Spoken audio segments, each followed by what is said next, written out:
నమస్తే, నా పేరు వెంకటస్వామి ఆచార్య. ఈరోజు మన స్టూడియోకి ఒక ప్రముఖ వ్యక్తిని తీసుకొచ్చాం. ఆయన ఎవరు అంటే Alla Ramakrishna garu. National OBC forum president, national advisor కూడా, all India OBC student association chief ఇంజనీర్గా తెలంగాణ ట్రాన్స్కోలో పనిచేసి ఎనలేని సేవలు అందించి రిటైర్ అయ్యి ఇప్పుడు సామాజిక ఉద్యమాల వైపు, సామాజిక సమానత్వం వైపు అడుగులు వేస్తున్నారు. ఇక్కడ తెలంగాణ నుంచి దేశ రాజధాని ఢిల్లీ దాకా అట్టడుగు వర్గాల కోసం, అణగారిన వర్గాల కోసం ఆయన ఎంతో కృషి చేస్తున్నారు. నమస్కారం సార్. నమస్తే అండి. ముందుగా సామాజిక న్యాయం కోసం పోరాటం చేయాలని నిర్ణయించుకున్నారు. ఎంతవరకు వచ్చినాయి ఉద్యమాలంటే ఏం చెప్తారు? ఈ పోరాటాలు చేయడం అనేది నేను 8th క్లాస్లోనే స్టార్ట్ చేశానండి. ఓకే. ఆ స్టోరీలు చెప్పాలంటే పెద్ద పెద్దవి ఉన్నాయి. ఆత్మకథలు అవన్నీ రాస్తాను. 8వ తరగతిలో నేను ఏం చేశాను, 10th క్లాస్లో ఏం చేశాను, అక్కడే అంకురార్పణ జరిగింది. మా తండ్రి గారు ఫ్రీడమ్ ఫైటరు, అందువల్ల ఆయన ఆశయాలు పాటిస్తే ఆయన తృప్తి చెందుతాడనే ఉద్దేశంతో అన్ని కార్యక్రమాలు మొదటి నుంచి కూడా నేను అలాగే స్టార్ట్ చేశాను, నిర్వర్తించాను. చాలా మటుకి నేను విజయం సాధించాను, ఓటమి లేదు. మన బయోగ్రఫీ చెప్పమంటే చెప్తాను, దానికేం లేదు. నేను చెప్పేది ఏంటంటే, మాకు మీరు ఉద్యోగం లైఫ్ లో నుంచి మాకు తెలుసు, మా ప్రేక్షకులకి అంతకు ముందు జీవితాన్ని కూడా మేము పరిచయం చేయాలని అనుకుంటున్నాం. చాలా సంతోషం. అదే చెప్తున్నాను. ఇంజనీరింగ్ కాలేజీలో కూడా చాలా యాక్టివ్గా ఉండి, మరి నేను తిన్న కొన్ని ఎదురు దెబ్బలు స్టోరీలు ఉన్నాయి. దాంతో మనం చాలా యాక్టివ్గా ఉండాలి, అలర్ట్గా ఉండాలి సమాజంలో అనే ఉద్దేశంతో నేను కానీ నా తోటి మిత్రులందరూ కూడా సప్రెస్డ్ ప్లీజ్, ఎవరైనా సరే మోసాలకు గురి కాకూడదు, మరి ఎక్స్ప్లాయిటేషన్ కాకూడదు అన్న ఉద్దేశంతో చాలా యాక్టివ్గా ఉండడం, ఇంజనీరింగ్ కాలేజీలో మిత్రులందరినీ కూడగట్టడం, మరి అలాగే ఎస్ఎఫ్ఐలో జాయిన్ అవ్వడం, ఆ కార్యక్రమాలు నిర్వహించడం, ఇవన్నీ చేసి మరి ఇంజనీరింగ్ కాలేజ్ కాకినాడలో ఓబీసీ ప్రెసిడెంట్గా మా మిత్రుడు నాగేంద్ర కుమార్ని మేము గెలిపించుకోవడంలో మేము కృతకృత్యులైనాం. ఆ రోజుల్లో 1984లో ఆ రకంగా మా యొక్క పోరాటాలు కూడగట్టడం, సమీకరించడం, బోధించడం అనేది అప్పుడే స్టార్ట్ అయింది మాకు. సో ఆ తర్వాత ఆ రోజుల్లో ఎలక్ట్రికల్ గ్రాడ్యుయేట్స్కి ఉద్యోగాలు ఉండేవి కాదు. 1978లో లాస్ట్ రిక్రూట్మెంట్ అయింది, ఉండేవి కాదు. కాలేజీలో కూడా మేము కొన్ని సమ్మెలు చేసాం ప్రభుత్వం మీద విద్యార్థులుగా. ఎందుకంటే మీరు ఏంటి అలాగా మా సీనియర్స్ వెళ్ళడం, అందరూ నిరుద్యోగులుగా ఉండడం. ఇప్పట్లాగా అప్పుడు సాఫ్ట్వేర్ ఇండస్ట్రీస్ అవి లేవు కదండి. రాగానే ఏదో చిన్న చేసుకోవడానికి ఇంత ఎక్కడుంది ఎకనామీ. ఎలక్ట్రికల్ గ్రాడ్యుయేట్ అయితే అతనికి ఎక్కడో ఎలక్ట్రిసిటీ బోర్డో లేకపోతే బిహెచ్ఎల్లో ఇలాగ కంపెనీల్లో ఎలక్ట్రికల్ పోస్టులు వచ్చేవి, చాలా అరుదుగా ఉండేవి. డైవర్షన్ ఎక్కువ ఉండేది కాదు. ఎవరో ఐఐఎంకి, ఐఐటి ఏదైనా వెళ్తే ఎక్కడైనా ఎంటెక్కి వెళ్ళేవాళ్ళు తప్పితే జాబ్ కోసం ఎక్కువ చూసేవాళ్ళు. అన్ని చిన్న కుటుంబాలు కష్టపడి వచ్చేవాళ్ళు అంతా. అటువంటి పరిస్థితుల్లో కాలేజీలో ఆ స్ఫూర్తితోటి ఎలా అయినా సరే ఎలక్ట్రిసిటీ బోర్డులో ఉద్యోగం చేయాలి, మన జీవితంలో మంచిగా నిలబడాలి, మా తండ్రి గారు కూడా చాలా పెద్ద వయసు, ఏదో చెయ్యాలి అన్న ఉద్దేశంతో ఆయన సలహా మేరకి నేను హైదరాబాద్ రావడం. మా అన్నగారు ఇక్కడ ఉంటే ఆయన ఆశ్రయం కల్పించారు నాకు. మా నాన్నగారు కొంత అమౌంట్ ఇస్తే దాన్ని నేను AP unemployed electrical graduates association అని 1984లో పెట్టడం జరిగింది. 84లోనే పెట్టి దాని మీద చాలా చేసి మరి చాలా ఉద్యమం కిందే చేసాం. అలా అన్ఎంప్లాయిడ్ యూత్ అందరినీ కూడగట్టి ఉద్యమాలు చేసి, అప్పుడు నార్ల తాతారావు గారు చైర్మన్గా ఉండేవారు. ఆయన అనేవారు, మా డిపార్ట్మెంట్లో ఒకరికి 4 ఉన్నారయ్యా, ఇప్పటికే ఇక్కడికి ఇవ్వాల్సిన అవసరం లేదు ఇక్కడ అనేవారు. కానీ ఆయన ఎలాగోలాగా మరి మోత్పల్లి నరసింహులు గారు పవర్ మినిస్టర్గా ఉండగా ఆయన అసెంబ్లీలో మా కోసం మేము క్వశ్చన్ తెచ్చుకుంటే కష్టపడి ఆ క్వశ్చన్కి ఆయన ఆన్సర్ చెప్తూ, ఎలక్ట్రిసిటీ బోర్డులో చాలా ఖాళీలు ఉన్నాయి, తప్పక అందరినీ నియమిస్తామని ఆయన చెప్పడం. ఆ తర్వాత ప్రభుత్వం తగు నిర్ణయం తీసుకొని మమ్మల్ని అందరినీ కూడా డిపార్ట్మెంట్లో చేర్చుకోవడం చేసింది. 1985 చివరిలో తీసుకుంటే 86లో మేము అంతా జాయిన్ అయినాం. మీరు 85 నుంచి ఎక్కడెక్కడ మీ సేవలు అందించారు ఉద్యోగంలో? ఆల్మోస్ట్ ఆల్ 99% అంతా కూడా జంట జిల్లాలు, మన రంగారెడ్డి, హైదరాబాద్. కొంతకాలం నేను చాలా 90 రోజులు మాత్రమే నల్గొండలో పనిచేశాను. మోత్కూరు నల్గొండలో పనిచేశాను. ఒక ఎండి గారు, ఐఏఎస్ ఎండి గారు వచ్చారు, సిఎండి. ఆయన సిటీలో ఉన్న వాళ్ళందరూ కూడా ఏదో అనుకుని ఆయన అందరిని అవుట్స్కట్స్కి వేశారు. మళ్ళీ ఆయనే 90 రోజుల్లో మళ్ళీ సిటీకి పిలిపించుకుని ఆయన దగ్గరే పెట్టుకున్నారు. ఎక్స్పీరియన్స్ అంటే ఒక బయట నుంచి వీళ్ళంతా పాతుకుపోయారు అన్న ఉద్దేశం ఆయనకు ఉంది. చాలా నుంచి ఇక్కడ చేస్తున్నారు అనుకున్నారు, కానీ ఎఫిషియెంట్గా పనిచేస్తున్నారని తర్వాత గుర్తించి 90 డేస్లో తెచ్చుకొని మళ్ళీ ఆయన పేషీలో ఆయన దగ్గర పెట్టుకున్నాడు. మా సర్వీసెస్ ఆయన వాడుకున్నారు. ఆయన పేరు ప్రసాద్ గారు, ఐఏఎస్. అయితే ఉద్యోగం రాకముందుకు ఉద్యమాలు చేశారు, ఉద్యోగం వచ్చింది, ఉద్యోగం చేస్తున్నారు. మళ్ళీ ఉద్యమాల వైపు ఏమైనా వెళ్ళారా, లేకపోతే ఉద్యోగం చేస్తున్నారా? డిపార్ట్మెంట్లో ఉండగా మరి బీసీ ఉద్యమాల వైపు సప్రెస్డ్ క్లాస్ గుర్తించాను నేను. ఎస్సీ ఎస్టీ బీసీలు అందరూ కూడా సప్రెస్ అవుతున్నారు. డిపార్ట్మెంట్లో వాళ్ళకి సరైన స్థానాలు ఇవ్వట్లేదు. వాళ్ళు ఎవరి దగ్గరికి వెళ్ళి రికమెండేషన్ చేసుకోలేరు, లేకపోతే లంచాలు ఇచ్చి ఉద్యోగాలు ప్రమోషన్లు తెచ్చుకోలేరు. ఇలాంటి బాధలు పడుతుంటే మా దగ్గర ఎస్సీ ఎస్టీ అసోసియేషన్ చాలా స్ట్రాంగ్గా ఉండి ఆ ఉద్యమాలు బాగా చేస్తుంటే వాళ్ళతో ఆకర్షితులై మేమంతా కూడా నేను బీసీ అసోసియేషన్ ఒకటి పెట్టాలి, వెల్ఫేర్ అసోసియేషన్ అని అనుకొని అన్నగారు ఆశీస్సులు తీసుకున్నాం కొంతమంది మిత్రులతో. ఉద్యోగం నేను ఎక్కడ మళ్ళీ మా కంపెనీలోనే అత్యుత్తమైన పోస్టు మేడ్చల్ డీగా పనిచేస్తున్నాను.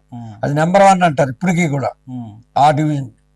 అలాంటి డివిజన్లో పనిచేస్తూ నేను ఒక BC electricity BC employees association ఉభయ రాష్ట్రాలు కలిపి పెట్టడం జరిగింది. అలాగే మా మిత్రుల్ని అన్ని చోట్ల ప్రెసిడెంట్లు చేయడం, అన్ని కంపెనీల్లో మా కంపెనీకి నేనే ప్రెసిడెంట్గా ఉండడం, నా మిత్రుడు సోమశేఖర్ అండ్ జనరల్ సెక్రటరీ. అట్లాగే మేము ఈ కంపెనీలో బీసీఎల్ మా అన్నగారు ఆర్ కృష్ణయ్య గారు మా గౌరవాధ్యక్షులు, అప్పటికి ఇప్పటికీ ఆయనే దానికి మా మిత్రులు దాన్ని కొనసాగిస్తున్నారు అసోసియేషన్ని.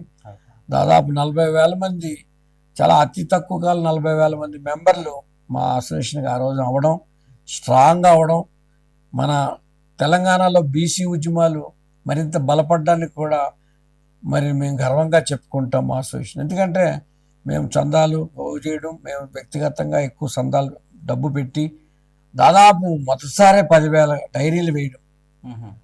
తర్వాత మరి ఆ రోజుల్లో దేవేంద్ర గౌడ్ గారు, తర్వాత మన జర్నలిస్టు మన కృష్ణయ్య గారు, ఇలా మిత్రులు చాలా పెద్ద పెద్ద వాళ్ళందరూ కూడా మా మీటింగ్ రావడం ఆస్వాదించడం జరిగింది.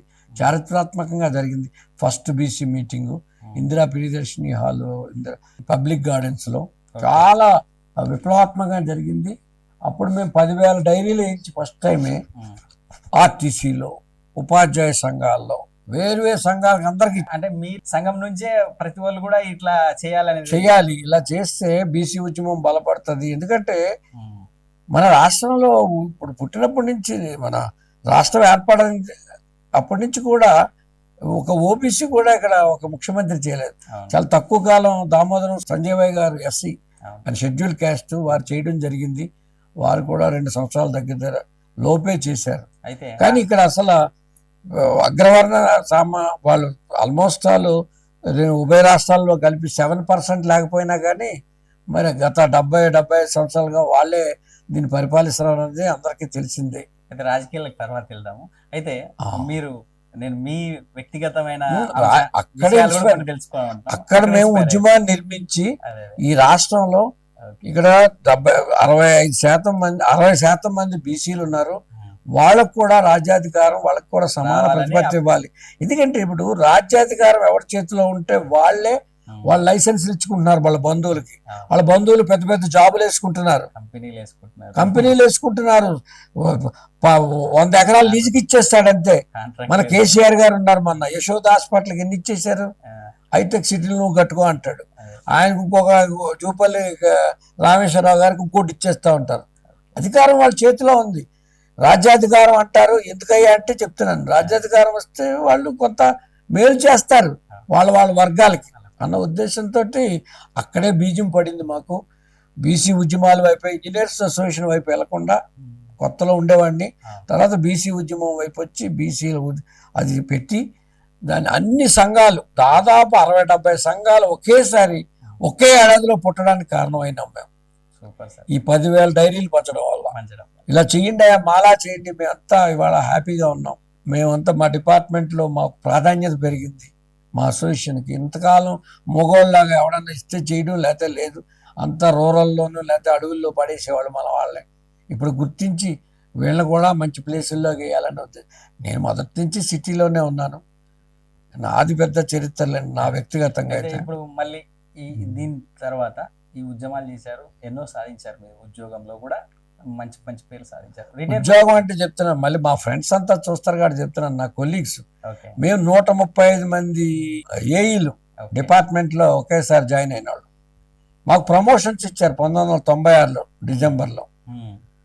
138లో నన్ను ఒక్కడే హైదరాబాద్ వేశారు. మిగతా వాళ్ళందరినీ కొత్తగూడెం అని, శ్రీశైలం అని, ఆడివి ఈ అడవి మొత్తం బయటే. నేను ప్రమోషన్ ఇస్తే కానీ వెళ్ళరు బయటికి వెళ్ళందరని. జాయిన్ అవ్వడానికి వెళ్తారు కదా. కానీ నన్ను ఎందుకు వేశారంటే చాలా ఎఫిషియెంట్గా ఏఈగా నేను పనిచేశాను. మంచి పేరు తీసుకొచ్చాను డిపార్ట్మెంట్లో. వీడు ఉండాలి, ఈయన ఉండాలి అనే స్థాయికి నేను డిపార్ట్మెంట్లో అనిపించుకున్నాను. కొన్నాళ్ళకి మళ్ళీ ముందు చెప్పుకోవాలంటే నన్ను best officer of the electricity board ప్రప్రథమంగా ఒక అవార్డు పెట్టి నన్ను గౌరవించింది డిపార్ట్మెంట్ కూడా. అట్లాగా అంత మహానగరంలోనే మనం ఉండడం జరిగింది. ఎప్పుడు రిటైర్మెంట్ జరిగింది సార్? నేను 58 సంవత్సరాల టైంకి మాకు అప్పుడు రిటైర్మెంట్. ఆ తర్వాత కేసీఆర్ గారు దాన్ని 61 చేశారు. 58కే మేము రిటైర్ అయినాం. 18లో రిటైర్ అయినాను నేను. మన 2018లో రిటైర్ అయినా. అప్పుడే దాదాపు 6 సంవత్సరాలు అయిపోతుంది రిటైర్ అయ్యి. ఇప్పుడు ప్రస్తుతంకి వస్తే సోషల్ కార్యక్రమాలలో పాల్గొంటున్నారు. చాలా చురుగ్గా పాల్గొంటున్నారు. ఇక్కడే కాదు, మీరు ఢిల్లీకి ఎవరైనా వస్తే కూడా అక్కడ వాళ్ళకి సంబంధించిన వ్యవహారాలు, వాళ్ళకి సంబంధించిన హెల్ప్ కూడా చేస్తారంట. అది ఎంతవరకు, అది మీకు ఎట్లా సాధ్యమవుతుంది? అసలు ఇదంతా ఎక్కడి నుంచి సమీకరిస్తున్నారు? చాలా సంతోషం, మంచి చేశారు. ఇది స్ఫూర్తిదాయకంగా ఉండాలనే ఉద్దేశంతో చెప్తున్నాను నేను. బికాజ్ ఆఫ్ ఎలక్ట్రిసిటీ ఉద్యోగం మంచి ప్రతిష్టాత్మకమైన జాబ్ అది. దాంట్లో పెన్షన్స్ అవి బాగుంటాయి. నా పిల్లలు వెల్ సెటిల్ అయినారు చక్కగా. అందువల్ల వాళ్ళ గురించి, కుటుంబం గురించి చూసే వ్యవహారం లేదు. పెన్షన్ దండిగా వస్తుంది. అదంతా కూడా నేను డైవర్ట్ చేస్తున్నాను మన వాళ్ళ కోసం. ఏదైనా పార్లమెంట్ జరిగినప్పుడు పార్లమెంట్ కాలం అంతా కూడా ఢిల్లీలోనే ఉండి, మన హైదరాబాద్ నుంచి ఏ సంఘాలు వచ్చినా కానీ వారికి అకామిడేషను, వసతి చేయడం, కొంతమందికి అయితే ట్రాన్స్పోర్టేషన్ ఇప్పించడం, ఏదో రకంగా ప్రభుత్వానికి మన వాయిస్ వినబడేటట్టు నా దగ్గర ఉన్న వనరులు అంటే నేను ఖర్చు పెడుతున్నాను. అట్టడిగిన వర్గాలు కాబట్టి వీళ్ళ దగ్గర మెయింటెనెన్స్ కూడా డబ్బు సిచువేషన్లో ఉంటారు. వాళ్ళకి మీరు హెల్ప్ చేయడం చాలా. మేము బీసీ అసోసియేషన్లో ఉన్నప్పుడు అన్నగారి సారథ్యంలో, ఆర్ కృష్ణ గారి సారథ్యంలో ఢిల్లీ, చెల్లో ఢిల్లీ ప్రతి పిలుపుకి వెళ్ళేవాళ్ళం. వెళ్ళి జంతర్ మంతర్ దగ్గర అనేక సమస్యల మీద, మరి ఆ రోజుల నుంచి ఉన్నది వాళ్ళకి పరిపక్వమైంది. చట్టసభల్లో రిజర్వేషన్లు, కులగాన్న చేసి మమ్మల్ని గుర్తించాలనేది, ఇట్లాగా అన్ని పాయింట్లు, అట్రాసిటీ యాక్ట్ అనేది తేవాలనే దానికి ఇన్నాళ్ళకి అన్నగారు ఉద్యమాల ఫలితం. మరి ఇప్పుడు ఉన్న వాళ్ళంతా అన్నగారు శిష్యులే మొత్తం. ఎవరైనా జాజుల శ్రీనివాస్ గౌడ్ కావచ్చు, లేకపోతే మేకపోతుల నరేంద్ర గౌడ్ గారు కావచ్చు, లేకపోతే ఎవరైనా సరే నాయకులు అంటూ ఉన్నారంటే వాళ్ళ అందరూ కూడా అన్నగారు ట్రైన్అప్ చేసిన వాళ్ళే అందరూ. అదే దారిలో మీరు వేరే వాళ్ళకి చేయుతనిస్తున్నారు. అదే ఆయన ఇక్కడ కూడా ఏదో హాల్ కట్టినారట. అది ఒక ఏంటంటే మా అన్నగారు చెప్పేవాళ్ళు, మనం బలపడాలి, గుర్తింపు పొందాలి. మీరు ఎక్కడి నుంచో వచ్చారు, బయట నుంచి. ఈ ఊళ్ళో మీరు గుర్తింపు రావాలంటే మీకు ఒక భవనం కానీ ఒక సంఘం కానీ ఉండాలి. రామకృష్ణ అంటే మా పెద్దలందరం కలిసి అలా ఇలా చేసి ఒక 530 గజాలు తిరుమలకి సూర్య టెంపుల్ ముందు 1992లో కొన్నాం. నేను ఆ రోజుకి సెక్రటరీ. నేను వయసులో అప్పటికి 26 సంవత్సరాలు నాకు. అయినా సరే సెక్రటరీగా నన్ను ఎన్నుకున్నారు. ఏదో రకంగా మొత్తం మా ఎక్కువ మంది Vizag district, west Godavari, east గోదావరిలో ఉంటారు మా బంధువులు. అయ్యా మేము హైదరాబాద్లో మాకు గుర్తింపు లేదు, గవరా అంటే ఎవరికి తెలియట్లేదు. మేము కొంతాల రామకృష్ణ గారి పేరు, దాడి వీరభద్రరావు గారి పేరు చెప్పుకొని ఆ కులం అని చెప్పుకోవడం తప్పితే కర్ణాటక అక్కడ అంటారు. మనిషికి ప్రతివాడికి పేరు, గుర్తింపు కావాలనేది సమాజంలో ఉంటుంది. మాకు మరి మీరందరూ సహాయం చేస్తారంటే దాతలు ముందుకొచ్చి దాదాపు 58 లక్షల రూపాయలు ఆ రోజుల్లో మా కుటుంబం కూడా బాగా ఇచ్చింది, 4-5 లక్షలు ఇచ్చాం మేము. ఓకే. అలా అంత సమీకరించి స్థలం కొని దాని మీద బిల్డింగ్ తయారు చేసాం. వాళ్ళ ఆ బిల్డింగ్ 14 రూములు, పెద్ద హాలు, పార్కింగ్ తోటి చక్కగా అందరికి పేదలకు ఉపయోగపడుతుంది. కుల మత భేదం లేకుండా మేము అక్కడ అకామిడేషన్ చదువుకునే వాళ్ళకి ఉచిత వసతి ఇస్తున్నాం.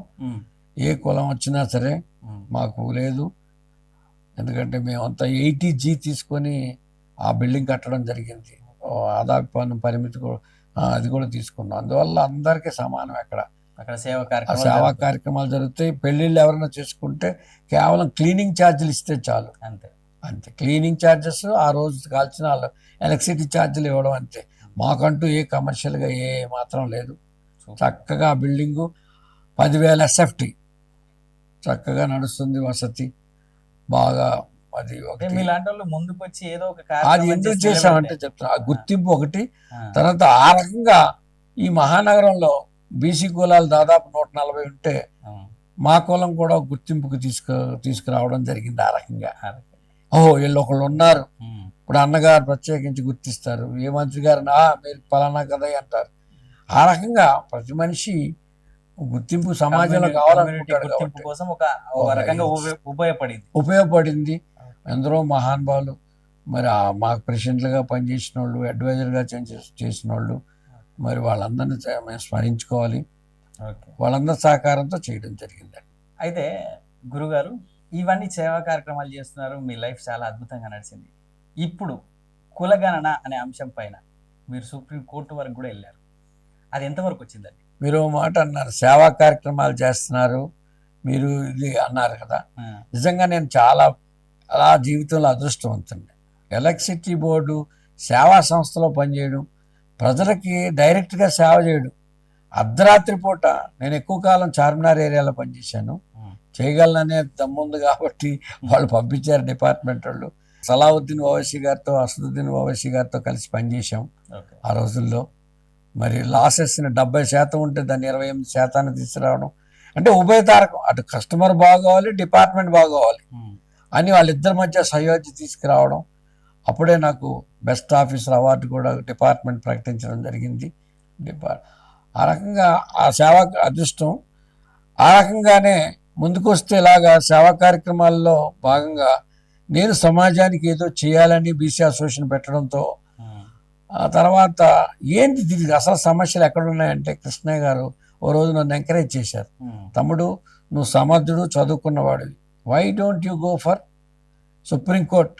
ఎవడా వెళ్ళట్లేదు, దేశంలో ఇంతమంది బీసీలు ఉన్నారు, తమిళనాడులో బీసీ గవర్నమెంట్ ఉంది, అక్కడ బీహార్లో లాలూ ప్రసాద్ ఉన్నారు, వాళ్ళకి తెలియట్లేదు. కోర్టుకి వెళ్ళి నువ్వు పోరాడు, ప్రజలకు అందరికీ బాగా ప్రభావితం అవుతుంది ప్రభుత్వం అని అనగానే నేను 2020లో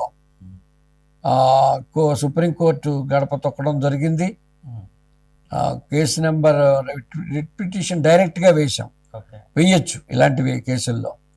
1414 ఆఫ్ 2020లో మా లాయర్ గారు, ఇక్కడ లోకల్ లాయర్ గారు చారి గారు, మహేశాచారి గారు, కాసోజ్ మహేశాచారి గారు, ఆయన బాగా ఇది చేయడం. ఢిల్లీలో నాకు అందరు పెద్ద పెద్ద లాయర్లు అందరిని పరిచయం చేయడం. కేరళ లాయరు వర్గీస్ గారు, అలాగే కేహెచ్ చౌహాన్ గారు, భారతదేశంలో మరి సుప్రీంకోర్టులో వేళ్ల మీద లెక్క పెట్టవచ్చు అలాంటి లాయర్ గారు, మానవతా దృక్పథం ఉన్న లాయర్ గారు ఆయన. మన దగ్గర మరి ఆయన తీసుకోవాలంటే మనం ఆయన నిజంగా ఫీజు తీసుకోవాలంటే నేను తట్టుకోలేను. అటువంటి కన్సెషనల్గా చేస్తూ కేసుని చాలా ముందుకు తీసుకొచ్చారు. భారతదేశంలో కులగణన చేసి, మొత్తం అందరినీ కులగణన ద్వారా చేసి, వాళ్ళ కులగణన అంటే క్యాస్ట్ లెక్క పెట్టడం కాదు, మొత్తం అన్ని. ఇప్పుడు మన 75 పాయింట్లతో ఎట్లా జరుగుతుంది తెలంగాణలో, అలాగా వాళ్ళు రాజకీయ పదవులు ఎలా అనుభవించారు, వాళ్ళ ఆర్థిక పరిస్థితి ఏంటి, వాళ్ళ సామాజిక పరిస్థితి ఏంటి, వాళ్ళ ఉద్యోగాలు ఎలాగున్నాయి. ఇప్పుడు ఉదాహరణకు చెప్పుకోవాలంటే కులగణన చేయడం వల్ల బీసీలే కాదు, ఇవాళ మన భారతదేశంలో మైనారిటీలు, ముస్లిమ్స్కి 1% కూడా గవర్నమెంట్ జాబులు లేవు. అందరూ వాళ్ళ మీద ఏదో పడి వాళ్ళు ఏదో అనుభవించేస్తున్నారు అనుకుంటారు. ఏమీ లేదు, వాళ్ళు ఉన్న 17 కోట్ల మంది ఉన్నారు, కేవలం 1% గవర్నమెంట్ ఉద్యోగాల్లో. అందులో ఏబీలో లేదు, 4 కేటగిరీలు ఉన్నాయి, ఏబీ కాదు, సిడిలోనే ఎక్కువ ఉంటారు. ఈ రకంగా మన సమాజం అసలు ఏంటి ఒక ఎక్స్రే తీయాలన్న ఉద్దేశంతో మేము కోర్టుకు వెళ్ళడం జరిగింది. దాదాపు 5,000 పేజీల ఇదంతా సమాచారం సేకరించి దీన్ని తీసుకెళ్లి సుప్రీంకోర్టులో వేస్తే సుప్రీంకోర్టు ఫస్ట్ టైమే తిరస్కరించవచ్చు మన కేసు. కానీ దీంట్లో పట్టుంది, వీరు చెప్పే దాంట్లో విజ్ఞత ఉంది. ఎందుకంటే మమ్మల్ని అందరూ భయపెట్టారు. గవర్నమెంట్ అని సుప్రీంకోర్టు ఆదేశించలేదు పలానా పని చేయమని. ఓ చట్టం ఉంటే ఆల్రెడీ ఏదైనా చట్టం చేస్తుంటే చట్టాన్ని వక్రీకరిస్తే దాన్ని సరిచేయచ్చు సుప్రీంకోర్టు, ఇది తప్పు ఇది ఉప్పు అని. కానీ మీకు కులగానం చేయాలని ఇక్కడ రాజ్యాంగంలో రాసలేదు. అంటే మేమేమన్నా అంటే రాజ్యాంగం ఏమంది, వీళ్ళ అభివృద్ధి పొందాలి అంది, సమానత్వం రావాలంది. రావాలంటే ఏం చేయాలి, నువ్వు ఫలానా రామకృష్ణ ఉన్నాడు, వాడు ఇలా వెనకబడ్డాడు, వీడి చదువుకోలేదు, వాడి సామాజిక పరిస్థితి, ఉద్యోగ పరిస్థితి ఇది అన్నప్పుడే కదా. ఆ పాయింట్ మీద మేము వెళ్ళడంతో సుప్రీంకోర్టు ఇంప్రెస్ అయ్యి yes this is to be considered as a writ అని ఆ రోజు ఆయన స్వీకరించడం జరిగింది. మా అదృష్టవశాత్తు ఇప్పుడు ఆ కేసు చీఫ్ జస్టిస్ గారి దగ్గర ఉంది, ఖన్నా గారి దగ్గర.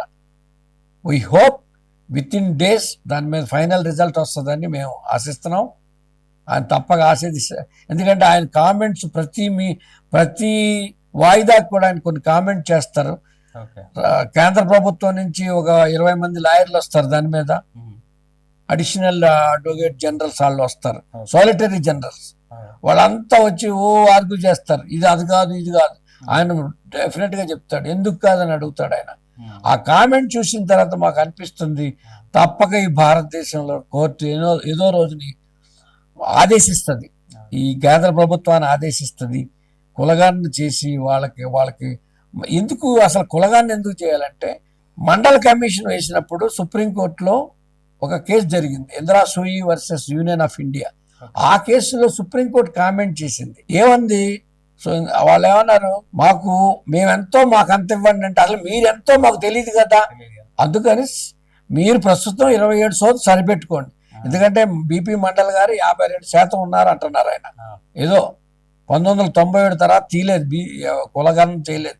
ఎస్సీ ఎస్టీ కంటే ప్రతి 10 ఏళ్ళకే తీస్తారు, మిగతా వాళ్ళకి ఎవరికి తీయలేదు. కాబట్టి బ్రిటిష్ వాళ్ళు 1931లో తీసిన దాని లెక్కల ప్రకారమే అంచనా వృద్ధి రేటు చూసి ఇంత ఉంటారు అని ఆయనకు అంచనా వస్తే దాంట్లో సగానికి ఆయన సరిపెట్టింది సుప్రీంకోర్టు.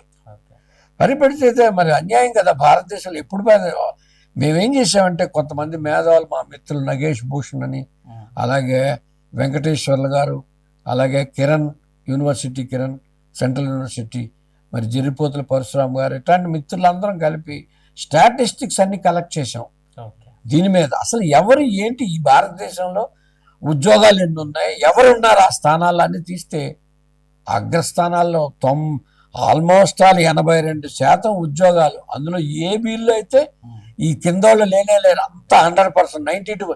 భారతదేశంలో బ్యాంకులు ఉన్నాయి కదండి, గవర్నమెంట్ బ్యాంకుల్లో 192% జనరల్ మేనేజర్స్ అగ్రవర్ణాల వారి 92%. రోజు రాహుల్ గాంధీ గారు అంటారు, వారికి కూడా మా స్టాటిస్టిక్స్ ఇవ్వడం జరిగింది. మా స్టాటిస్టిక్స్ ఒక రోజు ఆయన ఇవ్వడం జరిగింది. అవి చూసిన తర్వాత మేము హైదరాబాద్ నవంబర్ 26వ తారీఖున వచ్చినప్పుడు మా టీం అంతా ఆయన పిలుచుకొని తాజ్ కృష్ణాలో ఆయన డిస్కస్ చేయడం, మమ్మల్ని జోడో యాత్రలో మాతో కలిసి పనిచేయండి అని చెప్పడం, ఢిల్లీ పిలవడం, ఇదో బోల్డంత చరిత్ర ఉంది ఇదంతా. అయితే ఇప్పుడు తెలంగాణలో కూడా 26 కులాలను బీసీల నుంచి కులగణన మీద ఇంకా కంప్లీట్ కాలేదు. కులగణని తెలంగాణలో జరగడానికి కూడా చారిత్రక నేపథ్యం ఉంది. ఒక తెలంగాణలోనే ఎందుకు వచ్చింది, మేనిఫెస్టోలో పెట్టారు కదా అంటారు మీరు. మేనిఫెస్టోలో పెట్టడం జరిగింది, సంతోషం. ఎందుకంటే మన కామారెడ్డి డిక్లరేషన్ లో ఇది చెప్పడం జరిగింది, కులగణన చేసి బీసీలకి స్థానిక సంస్థల్లో 42% రిజర్వేషన్లు కల్పిస్తా ఉన్నారు. ఎన్టీ రామారావు గారి టైంలో 34% ఉన్న స్థానిక సంస్థల రిజర్వేషన్స్, అది మన కేసీఆర్ గారు ఏదో చేయడం వల్ల 18%కి వచ్చింది, 18% వచ్చింది. మహానుభావుడు ఆయన తగ్గించి పడేశాడు ప్రాతినిధ్యం.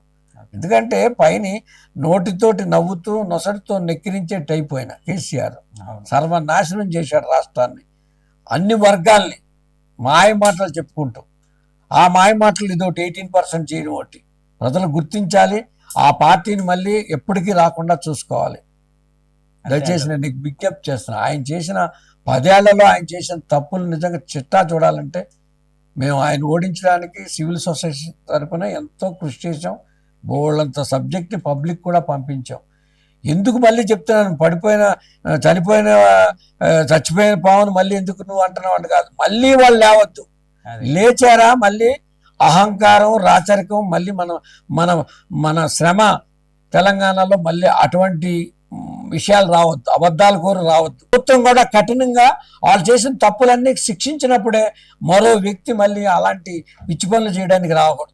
ఈ బంధు ఆ బంధు ఏ బంధు అనుకుంటూ రాబంధులాగా మొత్తం కాల్చూ తిన్నాడు తెలంగాణని ఈ కేసీఆర్. అందువల్ల వీళ్ళు కామారెడ్డి డిక్లరేషన్ చేయడం, చక్కగా మేనిఫెస్టోలో పెట్టేటప్పటికి మాకు ఈ జోడో యాత్ర మీటింగ్లో రాహుల్ గాంధీ గారితో డైరెక్ట్గా సంభాషించే అవకాశం కలిగింది నాకు. ఒక 45 మంది మంచిని నాకు వారు మైక్ ఇవ్వడం జరిగితే నేను ఇదే కోరాను, అయ్యా రేపు పార్లమెంట్లో ఎలక్షన్లు వస్తున్నాయి, మీరు ఎందుకు మా తెలంగాణలో కులగన్న స్టార్ట్ చేయొద్దు, మీరు దేశం అంతా చెప్తున్నారు ఎక్స్రే తీస్తానని, మా దగ్గర ఎక్స్రే తీయించండి అన్నాం. ఒక రాష్ట్రాన్ని ఫస్ట్ ఓ రాష్ట్రాన్ని చేయండి, మీకు మంచి పేరు వస్తుంది, అందరూ నమ్ముతారు మీరు నిజంగా చేస్తున్నారని. ఎందుకంటే మండల్ కమిషన్లో కానీ మరి నెహ్రూ గారి టైంలో ఉన్న కాకా కాలేల్కర్ కమిషన్ వల్ల కానీ మీకు చాలా బ్యాడ్ నేమ్ ఉంది, అవన్నీ అమలు సరిగ్గా చేయలేదని డైరెక్ట్ గా చెప్పారు. డైరెక్ట్ గా చెప్తాను, ఇప్పటికీ చెప్తాను, ఇది కూడా వెళ్తుంది అన్నగారికి. ఈ క్యాసెట్ కూడా పట్టుకెళ్ళి అని చూపిస్తా, ఇంగ్లీష్ లో ట్రాన్స్లేట్ చేసి. నాకేముంది, నా జాతి కోసం నేను పోరాడుతున్నాను అంతే. నేనేమి ఆల్రెడీ అధికారాన్ని సమృద్ధిగా ఉపయోగించుకొని నేను మంచిగా ఎంజాయ్ చేసిన, అంతా బాగా హ్యాపీ ఉన్నాను నేను, నాకే ఇబ్బంది లేదు. Super sir. ఇప్పుడు మీరు జంతర్ మంతర్ లో కూడా చాలా ధర్నాలు ఇవన్నిటిలో పాల్గొంటున్నారు. ఎంతవరకు వచ్చినాయి అవి? ఇంకా ఏమైనా మిగిలి ఉన్నాయా? మాకు పార్లమెంట్ జరుగుతుందంటే మేము ఢిల్లీలోనే ఉంటామండి. అంతే, ఢిల్లీలో ఉండి ఎవరు వచ్చినా సరే వాళ్ళకి వసతి భోజనాలు అన్ని ఏర్పాటు చేసుకుంటాం. చేసి మన వాళ్ళందరినీ చూసుకొని మన సందేశాన్ని, అసలు నా దృష్టిలో జంతర్ మంతర్లు ఎన్నో అవుతూ ఉంటాయి కానీ మన తెలంగాణ స్ఫూర్తి ఇంకెక్కడ లేదు. ఆంధ్ర నుంచి కూడా ఇంతమంది రారు. పార్లమెంట్ జరుగుతుంటే ఆల్మోస్ట్ ఆల్ ఏదో రోజు తెలంగాణ రిప్రజెంట్ చేస్తుంది. ఇది విప్లవాల గడ్డండి, తెలంగాణ గడ్డ అంటే. ఏనాటికైనా ఏదన్నా మంచి జరగాలంటే తెలంగాణ నుంచి భారతదేశానికి జరుగుతుంది, మొదలైతే. ఇక్కడున్న మేధావులు కానీ, ఇక్కడున్న పోరాట చరిత్ర 1969 నుంచి ఆంధ్ర పాలకుల మీద పోరాటం, మరి అదంతా కూడా ఇవాళ ఈ యువతరానికి అంతా ఇదిగా ఉంది. నిన్న నేను ఉస్మానియా యూనివర్సిటీలో 50,000 పైగా ఉద్యోగాలు ఇచ్చిన కాంగ్రెస్ ప్రభుత్వాన్ని అభినందిస్తూ మీటింగ్ పెట్టారు విద్యార్థులు. ఆ మీటింగ్ కూడా వెళ్ళడం జరిగింది. నేను కూడా ప్రస్తుతానికి మీరు ఏ పార్టీలో ఉన్నారు, కొనసాగుతున్నారు? నేను ఆనాడు అదే కులగన్న చేయిస్తానని మన ప్రభుత్వానికి రేవంత్ రెడ్డి గారికి చెప్పినప్పుడు చాలా ఇంప్రెస్ అయినాను. అబ్బా ఈయనేంటి, నేను ఒక మాట అంటేనే అంత తొందరగా డెసిషన్ తీసుకున్నారు రాహుల్ గాంధీ గారు అని. వెంటనే బయటకు వచ్చి ప్రెస్ కాన్ఫరెన్స్ పెట్టా. రాహుల్ గాంధీ గారు తెలంగాణలో కులగన్న చేయిస్తున్నారు హోచ్ అని చెప్పడం జరిగింది ఢిల్లీ నుంచి. ఢిల్లీ పత్రికలు, మన తెలుగు పత్రికలు అన్ని రాసినాయి. ఎవరన్నా ఇక అందరూ జోక్ అనుకున్నారు. కానీ మన రేవంత్ రెడ్డి గారు దాన్ని ప్రెస్టీజియస్ గా తీసుకొని ఇమ్మీడియట్ గా దాన్ని చేసి వాళ్ళ తెలంగాణ ఎక్స్రే తీసి ఆయన రెడీ పెడుతున్నారు. 4 రోజుల్లో మనకి ఎవరు ఏంటి ఎందుకు ఎలాగా అన్ని బయటకు వస్తాయి. అప్పుడు బీసీలకు రిజర్వేషన్లు, బీసీలు ఎంతమంది వస్తుందో తెలుసా మీకు? మా లెక్క ప్రకారం 61% వస్తుంది, పైనే కానీ కింద లేదు. తెలంగాణలో బీసీలు ఏ రాష్ట్రంలో ఇంతమంది లేరు.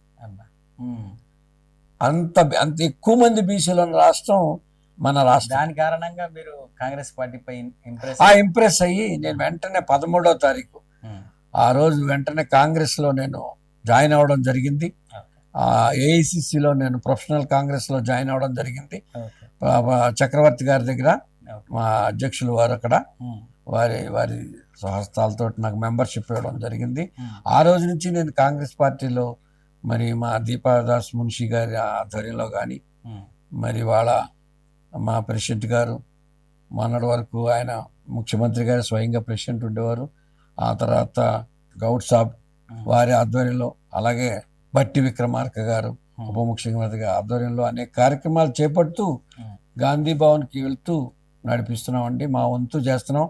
ప్రభుత్వం మంచి పద్ధతిలో వెళ్తుంది. ఆల్మోస్ట్ ఆల్ మీకు ఒక స్వర్ణయుగం కనిపిస్తుంది తెలంగాణలో ఇవాళ. మరి ఇవాళ పేదలకి ఎన్ని మంచి పనులు జరుగుతున్నాయంటే అన్ని మంచి. ఆయన 10 ఏళ్లలో 50,000 ఉద్యోగాలు ఇవ్వలేదు కదండి. ఇలా 6 నెలల్లోనే ఇచ్చారు. మళ్ళీ ఇప్పుడు జాబ్ క్యాలెండర్ వేసి వచ్చే ఏడాది 2 లక్షల ఉద్యోగాలు ఇస్తానంటున్నారు.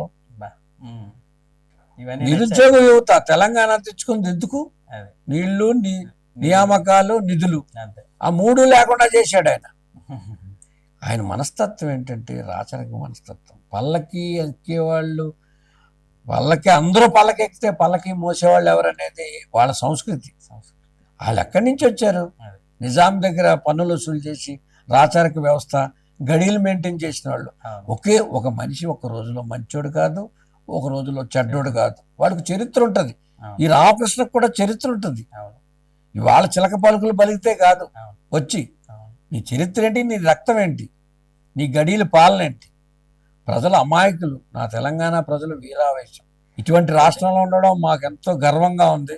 మా ప్రజలంతా ప్రేమాయిక మూర్తులు. అణగారిన వర్గాలకు, బీసీ వర్గాలకు మీరు ఏమని సందేశం ఇస్తారు? ఎలా పోరాటం చేస్తే రాజ్యాధికారం వస్తుందని మీరు సందేశం ఇస్తారు? రాజ్యాధికారం ఎందుకు రావాలనేది ఇందాక అనుకున్నాం మనం. ఎలా వస్తుంది అంటే అందరూ ఎలర్ట్గా ఉండాలి. మన హక్కులేంటో తెలుసుకోవాలి. హక్కులు మనం ఎక్కడున్నాం, మన పొజిషన్ ఏంటి, మనం ఎందుకు ఇలా ఉండాల్సి వచ్చింది. ఇప్పుడు మన తండ్రి గారు ఉన్నారండి, ఆయన ఆస్తి పంచుకునేటప్పుడు మన అన్నదమ్ములతో కొట్లాడతాం కదా. వదిలేస్తాం, ₹1 వదిలేస్తామా అంటారు. మనం వదిలినా మన భార్య అని అంటది, ఏమయ్యా మీ అన్న మీద ప్రేమతో నువ్వు వదిలేస్తున్నావా అని ఆవిడ గొడవ పెడుతుంది, బయట నుంచి వస్తుంది కాబట్టి. అలాగే మనం తల్లి తండ్రి లాంటిది మన దేశం అనేది. దేశంలో నాకు మన రాజ్యాంగంలో విద్యా హక్కు ఉంది, చదువుకునే హక్కు ఉంది, అలాగే ఉద్యోగం హక్కు ఉంది, ఇల్లు కట్టుకునే హక్కు ఉంది, ఆస్తి హక్కు ఉంది. ఈ హక్కులన్నీ రాజ్యాంగం ప్రసాదించింది. మహానుభావులు ఆ రోజుల్లో 150 మందిలో అత్యంత ప్రముఖ పాత్ర వహించిన అంబేద్కర్ గారు మరి ప్రపంచాన్ని అంతా చదివి ఫ్రెంచ్ రాజ్యాంగం, అమెరికా రాజ్యాంగం, ఇంగ్లాండ్ రాజ్యాంగం ఆపోసన పట్టి ఆయన వచ్చి మరి ఆ ప్రయత్నంలో ఆయన 4 కుమారులు కూడా మరణించారు. రమాబాయి గారు ఆవిడ తట్టుకోలేకపోయారు. ఆ 4 పిల్లలు అనారోగ్యంతో చనిపోయారు అంబేద్కర్ గారికి. ఆయన దీక్ష పోని భారతదేశంలో ఉన్న ఆ రోజుల్లో ఉన్న దాదాపు అన్ని కోట్ల మంది ఈ ఎస్సీ, ఎస్టీ, బీసీ మైనార్టీలు వీళ్ళందరికీ కూడా మనం సేవ చేయాలన్న ఉద్దేశంతో నా ఒక్కడి వల్ల అవుతుందని ఆయన అనుకున్నాడు. ఆయన బాగా విజ్ఞాని కాబట్టి అనుకొని మొత్తం కుటుంబాన్ని, ఆ తల్లి రమాబాయి కూడా ఆయనకి సహాయం చేసి ఆయన చేసింది కాబట్టి పోరకుండా ఆయన ఆ కార్యక్రమాన్ని నిర్వర్తించాడు. ఆయన ఇవాళ భారతదేశంలో కాదు ప్రపంచంలో వెళ్ళి తలెత్తుకొని చెప్పుకుంటే మా దేశం భారతదేశం, మాకు అందరికీ హక్కులు ఉన్నాయి, మమ్మల్ని అందరినీ గుర్తిస్తారు, రాష్ట్రపతి పక్కన కూర్చోబెడతారు, మేమంతా అక్కడ మా పీటికి చూడండి సౌభ్రాతత్వం, అన్నదమ్ముల్లా ఉంటాం మేమంతా.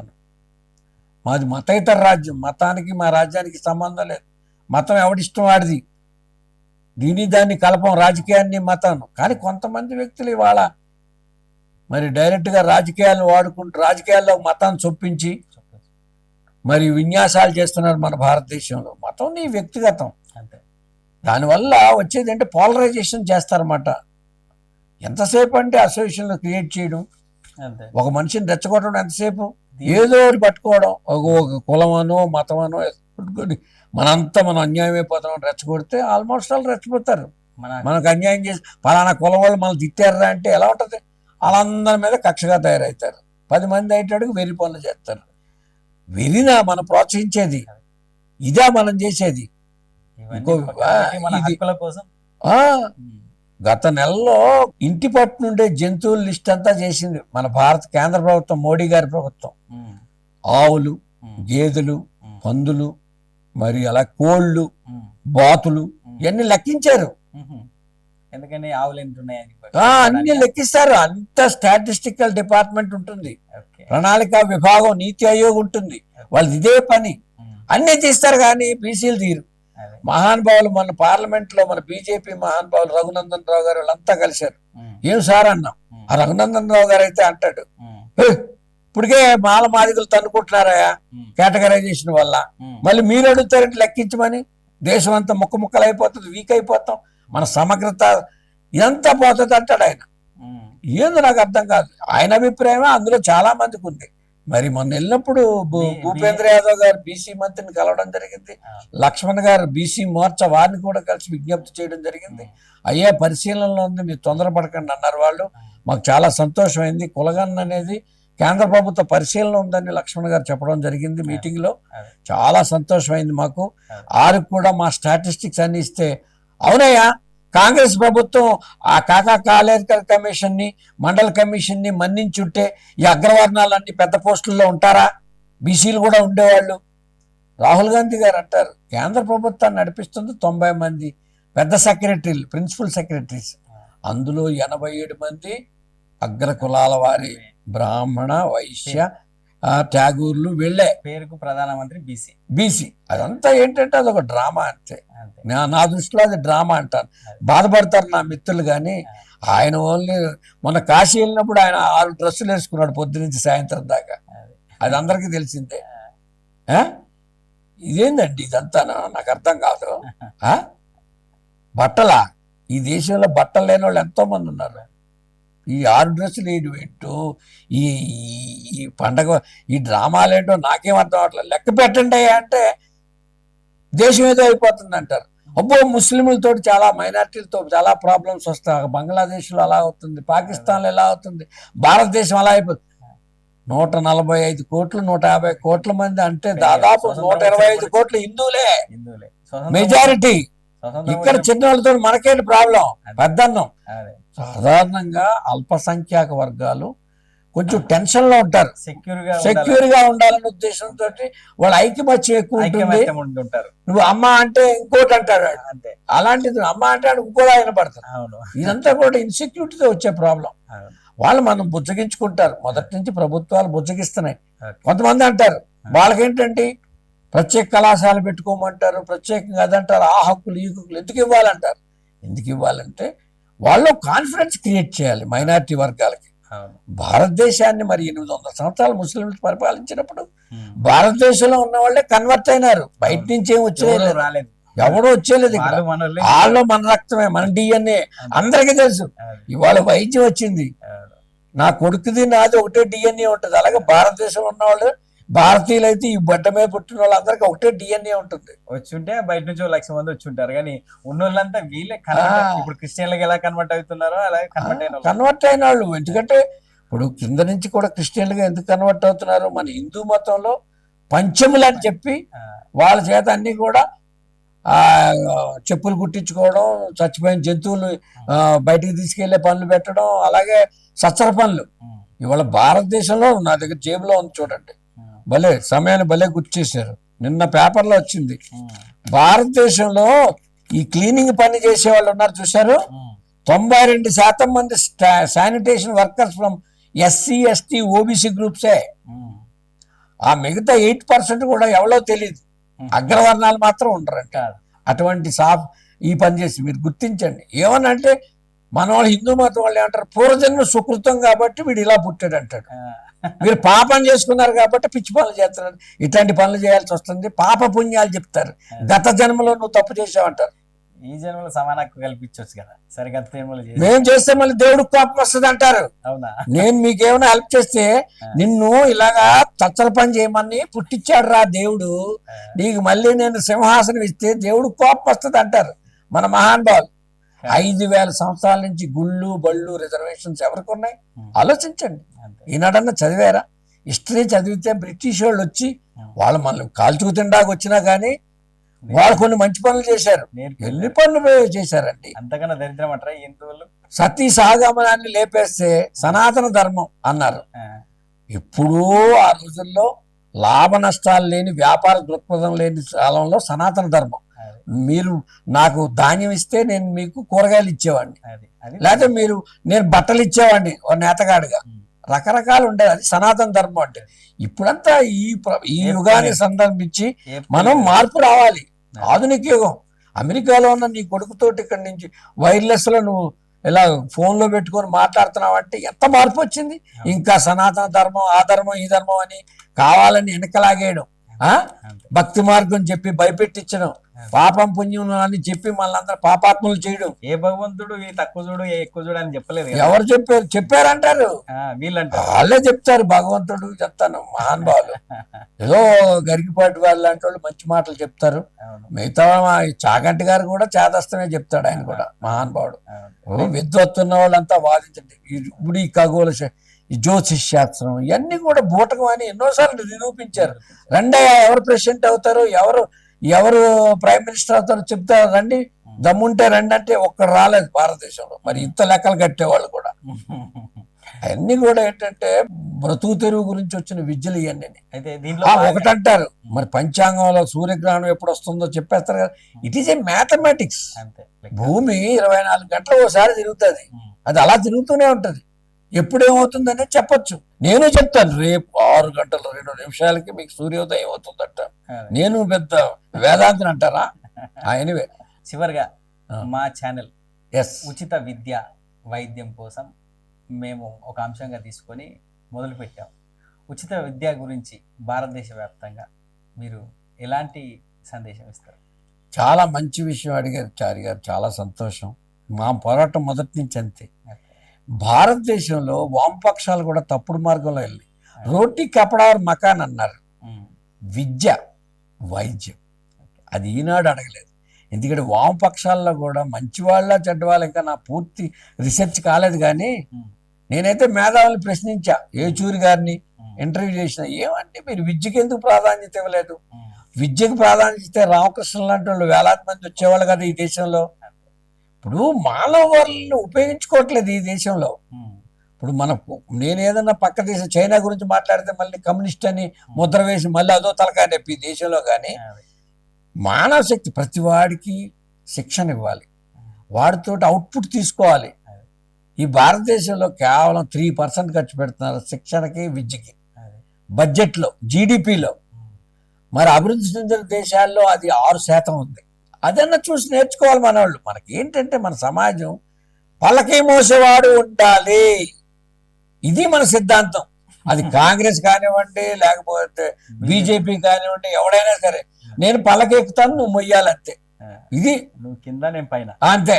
ఎప్పటికీ నువ్వు అక్కడే ఉండాలంతే. నీకు రా బందో, దళిత బందో, ఆ బందో ఈ బందో ఏదో ఇస్తా, నీకు ఇందిరమ్మ ఇల్లు పడేస్తా, కానీ నేను పైన ఉంటా అంటాడు. ఈ సిస్టమ్ మారాలి. దేశంలో అందరూ కూడా అన్నదమ్ముల్లాగా, పుట్టుకతో కాదు. ఒక బ్రాహ్మడి ఇంట్లో పుడితే దేశానికి ఏదో పెద్ద మేధావు పుట్టినట్టు, ఒక సచ్చరోళ్ళ ఇంట్లో ఒక పిల్లోడు పుడితే ఆ ఊరు ఊడ్చే పిల్లోడుగా పుట్టుకతోనే నిర్ణయం చేస్తున్నారు మన జాతకాలు.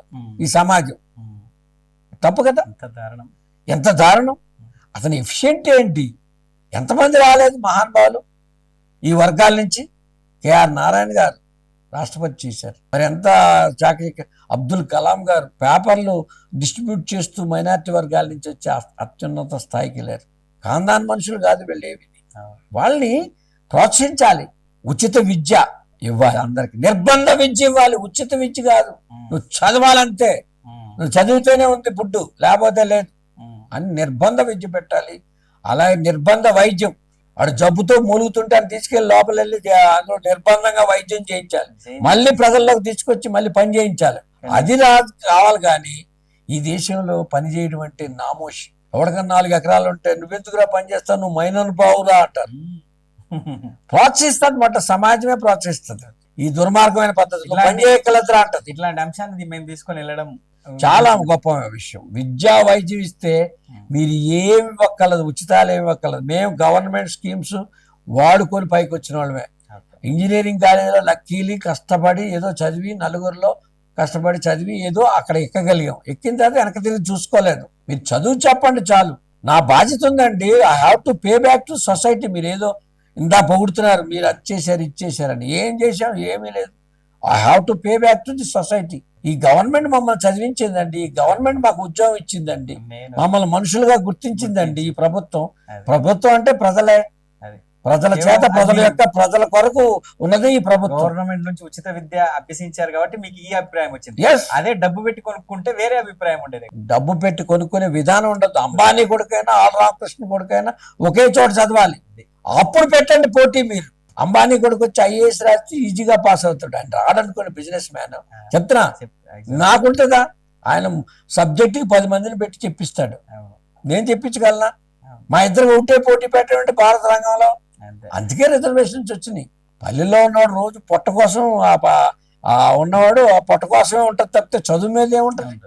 ఇప్పుడు హర్యానా వాడు ఉన్నాడండి, వాడు ఏంటి రోజుకి 5 లీటర్లు 6 లీటర్లు పాలు తాగుతాడు. కుస్తీలో ఆయన ఎవరన్నా జయిస్తారా? ప్రపంచ ఒలింపిక్స్ లో అమ్మాయి వెళ్ళింది కదా, హర్యానా నుంచే కదా వెళ్ళిన వాళ్ళంతా రెజ్లర్స్ అంతా. అలాగే పంజాబ్ లో ఉన్నారు, వాళ్ళంతా కూడా 6 అడుగులు 7 అడుగులు ఉంటారు, ఆడ మగ కూడా బలిష్ఠులు అక్కడ ప్రాంతం బట్టి. అలాగే శారీరకంగా మానసికంగా రకరకాలుగా వృద్ధి చెంది ఉంటారు కొన్ని వర్గాల వాళ్ళు. వాళ్ళతోటి బలహీన వర్గాలని పోటీ పడమని రిజర్వేషన్లు ఎందుకు? అందరూ సమానమే. వాటి సమానం ఎలా సమానం అయినారు? ఎలా విజయం సాధించబోతున్నారంటారా మీరు రిజర్వేషన్ లో? అన్నగారు లాంటి వ్యక్తులు భారతదేశంలో, మరి తెలంగాణ ముందుంది పోరాటాల్లో. మరి వాళ్ళ ప్రత్యేక రాష్ట్రం తెచ్చుకొని వాళ్ళ మరి ఇంత చక్కగా పరిపాలన జరుగుతుంది, ప్రేమగా అంతాను. కులం విషయంలో కూడా భారతదేశ వ్యాప్తంగా తెలంగాణ ముందు ఆదర్శంగా ఉంది. కులగణంలో ఉండి ఎక్స్రే తీసింది. రేపు ఎక్స్రే ప్రకారం మళ్ళీ స్థానిక సంస్థల్లో 42% చేస్తుంది. కొంతమంది అంటున్నారు సీలింగ్ ఉంది కదా 50%. సీలింగ్ ఏమి లేదు. సీలింగ్ ఉంటే 10% ఈడబ్ల్యూఎస్ ఎదిగిస్తారు. ఈడబ్ల్యూఎస్ అనేది ఎకనామికల్లీ వీకర్ సెక్షన్స్ ఆఫ్ అగ్రకులాల్లో పేదలకు రిజర్వేషన్ 10% ఎదిగిస్తారు. చాలా ఉంది, నేర్చుకోవాలి ఇవన్నీ. ఈ చదువుకున్న వర్గాలు ఇప్పుడు పైకి వస్తున్నాయి. ఇవన్నీ కూడా వచ్చి వాళ్ళందరూ కూడా పక్క వాళ్ళందరికీ చెప్పి వాళ్ళని కూడా కలుపుకొని ధర్మంగా ముందుకు పోవాలి. కానీ నేనేదో ప్రధానమంత్రి అయితే గొప్ప ఏం కాదు. ఒక రిక్షా కార్మికుడు కూడా ఆయనకి అవకాశాలు లేకుండా అక్కడ ఉన్నాడు. ఆయనకి అవకాశాలు లేక అక్కడ ఉన్నాడు. సాంఘిక ఆర్థిక మానసిక పరిస్థితులు అనుకూలించగా రిక్షా కార్మికుడిగా మిగిలిపోయాడు. ఆయనకే నాకున్న హంగులన్నీ ఉంటే ఆయన అవుతాడు. ఎందుకు కాడు? నేను ఆఖరిగా చెప్పేది ఏంటంటే దీని ద్వారా మన స్టూడియో ద్వారా మా ప్రభుత్వాలకు విజ్ఞప్తి చేసేది ఏంటంటే నిర్బంధ వైద్యం చేయించండి ప్రజలందరికీ. ప్రజలకు హానికరమైన విషయాలు ఇవాళ మన పరిస్థితి ఎలా ఉందంటే మనం మద్యాన్ని కంట్రోల్ చేయలేకపోతున్నాం. కాబట్టి మద్యాన్ని విలువగా ఇచ్చేస్తే కల్తీ మద్యం తాగరు కదా, ప్రాణమే పోదు కదా అనే ఉద్దేశంతో అందరికీ అందుబాటులో పెద్ద పెద్ద షోరూములు కట్టి పెడుతున్నారు ఇవాళ ఈ మద్యం మీద. మన బంజారాహిల్స్ లో పెద్ద అంటే దగ్గర మాల్ అంత ఉంటుంది ఒక్కొక్కటి. ఈ విధానం మారాలి, మద్య విధానం. మరి ఇవాళ గుజరాత్ కానీ బీహార్ కానీ మద్యం లేక కొంతమంది పోతారు కరెక్టే, కొంతమంది తట్టుకోలేక అలవాటు పడ్డ వాళ్ళు చెత్త మద్యం తాగడానికి తయారవుతారు. అంత మాత్రం చేత మనం వదిలేయలేం కదా. నిర్బంధంగా పెట్టి మా పేదలందరూ కూడా ఇవాళ ఎలా తయారయ్యారంటే రాత్రి తాగలేకపోతే పొద్దున పనిలోకి వెళ్ళలేకపోతాం అనే స్థాయికి వచ్చింది ఈ మద్యం. రాత్రి తాగలేదురా అందుకే ఇవాళ పని చేయలేకపోతున్నాననే మానసిక ధోరణి వచ్చేసింది మనుషులకి. మద్యం చాలా ప్రమాదకరం. ప్రభుత్వాలు దాన్ని చాలా కంట్రోల్ చేయాలి. ఇవాళ ఎక్సైజ్ శాఖ అంటే ఏంటి? మద్య నిషేధం శాఖ అది. అలాంటిది ఇవాళ ఏ కొట్లో తక్కువ ఉంది మద్యం, ఏ కొట్లో ఎక్కువ ఉంది, ఎందుకు అమ్ముడుకు పోవట్లేదు? ఆ ఏరియాలో ఏమైనా దొంగ మద్యం ఏమైనా పంచుతున్నారా, లేదా పక్క రాష్ట్రాల నుంచి తెచ్చి ఏమైనా అమ్ముతున్నారా? ఇది వాళ్ళు చేసే పని. ఇవన్నీ కూడా ఆదర్శంగా మరి ప్రభుత్వాలు చేయాలి. వ్యక్తిగతంగా మనం ఎన్ని ఆదర్శాలు చెప్పినా మనం పాటించడం కష్టమే. కానీ ప్రభుత్వాలనే ఉన్నవి ఎందుకంటే ప్రజల్ని అంతా మంచి మార్గంలో నడిపించడానికి ఉండాలి. విద్య వైద్యంలో మీరు చెయ్యండి, బతుకమ్మ చీరలో లేకపోతే ఇంకోటి ఏదో ఇలాంటి చిన్న చిన్న పనులన్నీ ఏంటంటే ఇవన్నీ కూడా ఇది ఎన్టీ రామారావు గారు పెట్టిన 2 రూపాయల బియ్యం అనేది చాలా మంచి పథకం. అది ఆ రోజుల్లో చాలా మంది పేదలు ఉండేవాళ్ళు. ఇప్పటికి అది అమ్ముకోవడానికి పనికి వస్తుంది. ఇప్పుడు ఇవాళ అవన్నీ కూడా మన కాకినాడ దాని ద్వారా ఎగుమతి అవ్వడానికి పనికి వస్తుంది. అది మీరు నిఘా పెట్టాలి. అసలు ప్రతి వాళ్ళ మీద నిఘా పెట్టాలి. ప్రతి ప్రభుత్వ ఉద్యోగి అతను ఆస్తిపాస్తులు ఎంత ఎలా ఎదుగుతున్నాడు ఏంటి ఆ నిఘాయే లేదు. ఎంత షేమ్ అండి.